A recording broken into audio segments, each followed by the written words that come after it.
Après un an d'arrêt, les éliminatoires de la CAN 2021 reprennent la semaine prochaine. Quels sont les enjeux de cette reprise? Après les rencontres amicales, place aux affiches officielles. Les nations africaines se donnent rendez-vous du 11 au 17 novembre pour les 3e et 4e journées des éliminatoires de la CAN 2021. C'est la première fois que les sélections du continent se retrouvent en match officiel depuis la crise sanitaire.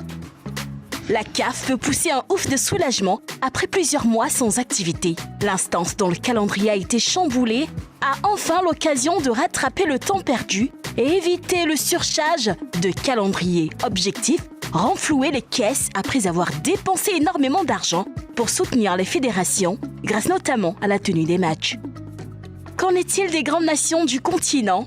La Côte d'Ivoire, 3e du groupe K, affronte doublement Madagascar avec pour mission de se relancer.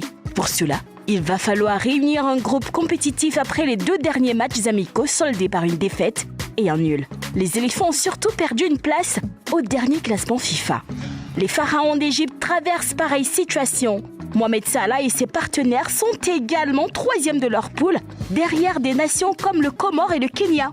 Il s'agira pour la sélection la plus titrée du continent de récupérer la tête du groupe.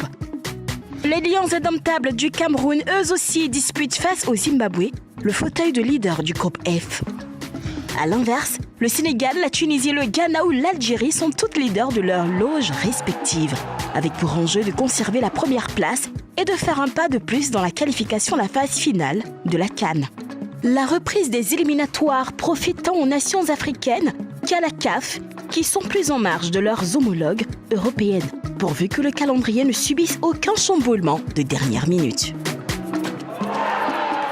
Un an après, revoilà les éliminatoires de la CAN 2021, repoussés bien sûr à 2022 à cause de la pandémie, à cause de la Covid-19. Messieurs, les sélections ont eu 2 matchs, messieurs et dames, les sélections ont eu 2 matchs amicaux. Est-ce que vous pensez que ces 2 matchs sont suffisants pour ces échéances-là, Yves Boris? Alors, je vais dire que ces 2 matchs sont plus ou moins suffisants parce que nous sommes dans une période assez particulière avec le coronavirus. Donc, pour préparer les éliminatoires d'une Coupe d'Afrique des Nations, très souvent, on n'a pas besoin de jouer des matchs amicaux parce que les joueurs sont dans leur club respectif, ils évoluent et lorsque le calendrier arrive, lorsque les dates sont programmées, ces joueurs-là sont mis à disposition pour leur sélection pour participer à ces éliminatoires. Et donc, comme je le disais, par le passé, il était difficile de trouver des matchs amicaux, jouer des matchs amicaux avant de telles échéances. Donc du coup, je trouve que c'était pas mal. 2 matchs amicaux, ça peut permettre à un entraîneur, à un sélectionneur assez chevronné de passer en revue les troupes, peaufiner sa stratégie et puis mettre en place son système de jeu qu'il a envie de mettre en place. Yellow. Alors, c'est vrai ce que Yves Boris dit, il n'y a pas de nombre obligatoire pour prévoir des matchs amicaux. Ce n'est pas une obligation d'avoir 1 ou 2 matchs. Il faudrait surtout se placer dans la qualité. On peut avoir un seul match amical et être dans la qualité. Sauf qu'il y a aussi des limites parce que même si ces joueurs-là ont évolué dans leur club, évoluer dans un club et évoluer en sélection, c'est carrément différent. On n'a pas les mêmes automatismes, on n'a pas les mêmes coéquipiers, on n'a surtout pas le même entraîneur ou le même coach. Donc, jouer en club, déjà, c'est individuel ou peut-être avec 2 ou 3 coéquipiers de la sélection. Mais quand on arrive en sélection, il y a d'autres automatismes qu'il faudrait avoir. Donc, 2 matchs, c'est bien, mais peut-être qu'il en fallait un peu plus.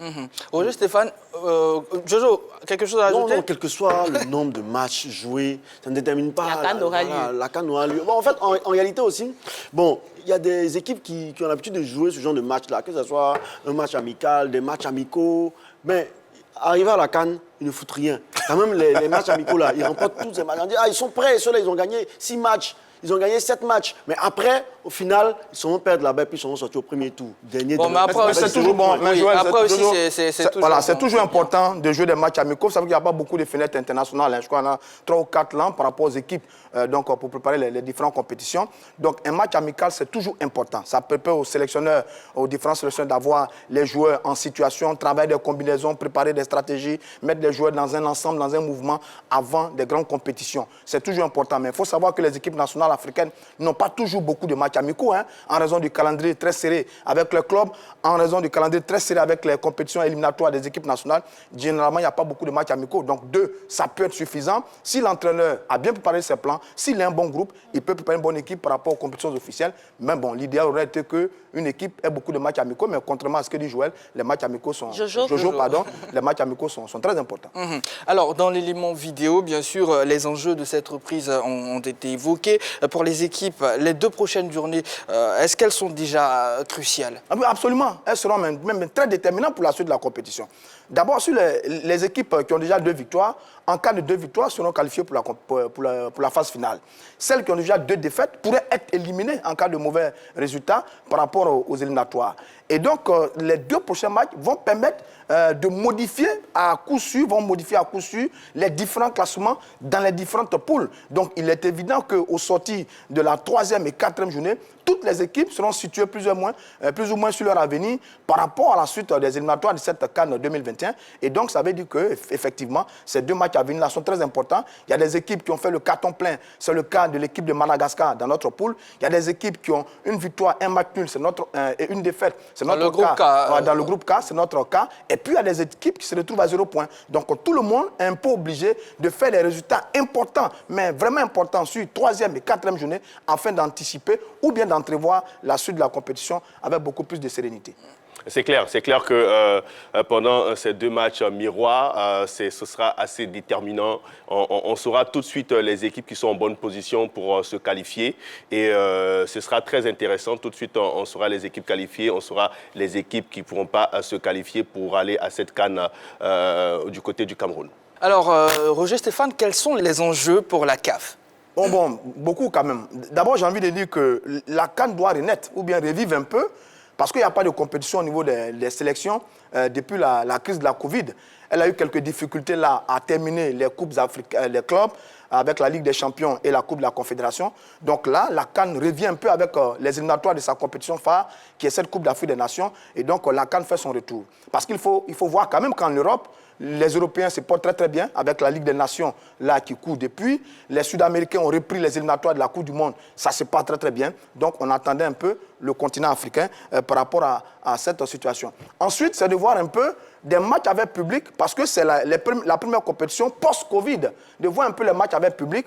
Qu'est-ce qui va se passer sur l'ensemble du continent avec toutes ces nations? Parce qu'il faut savoir qu'il y a 51 pays qui participent à ces éliminatoires. On a 12 poules. Donc, sur les 2 journées, on aura 48 matchs sur l'ensemble du continent. Ça fait beaucoup. À quoi ça va ressembler avec le public? Donc, la CAF aura le temps de prendre le pouls, de voir un peu la situation. Et puis, naturellement, renflouer un peu ses caisses.